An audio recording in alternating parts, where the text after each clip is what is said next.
Vysíraná futbalová akadémia Glena Hodla našla na mape aj Poprad a chce pomáhať mladým talentovaným futbalistom aj pod Tatrami.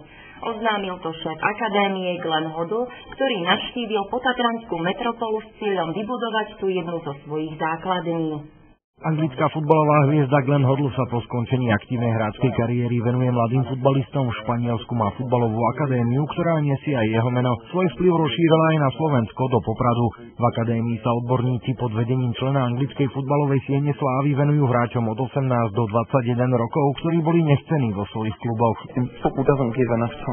Vo futbale nemáte dosť času na rozvoj mladých hráčov a my robíme práve to, že identifikujeme talenty a meníme ich na niečo výnimočné. Takto pracujeme už 2,5 roka s dobrými úspechmi.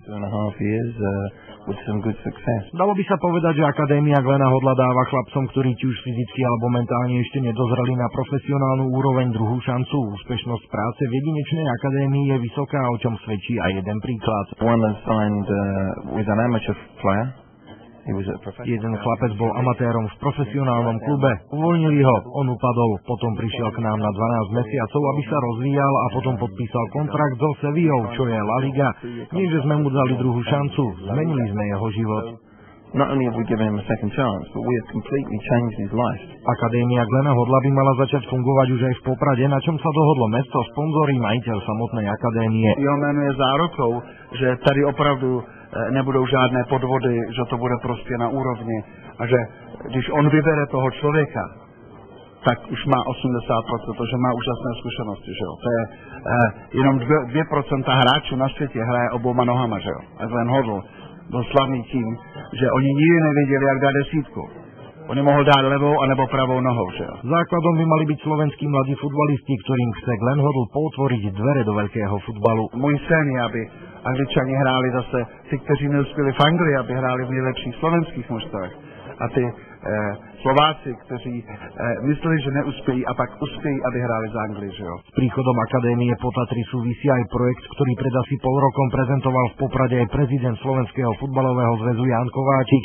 Veľké tréningové centrum by malo mať 3 trávnaté plochy a niekoľko umelých, pred výstavbou ktorých sa v súčasnosti rieši financovanie. Minimálne 3 by sme museli zrealizovať, ale vedela by na to prispieť aj UEFA, Slovenský futbalový zväz a mesto Poprad a samozrejme pán Talenský za Classici. Podľa slov popradského primátora chvíľu to ešte potrvá, no výsledky by mali byť badateľné už v tomto roku. Mesto chce totiž v súvislosti s Hodlovou akadémiou a tréningovým centrom zrealizovať ešte jeden veľký projekt, ktorý s tým súvisí. Chceli by sme naozaj po konzultácii aj s pánom Kováčikom a s pánom Talenským zrealizovať projekt, aby tak ako v hokeji hrá 20 v hokeji najvyššiu súťaž seniorov a má domovské sídlo v Púchove, tak by sme chceli niečo podobné urobiť s futbalovou buď 19 alebo 21, aby mala sídlo v Poprade a aby hrala najvyššiu súťaž seniorov vo futbale.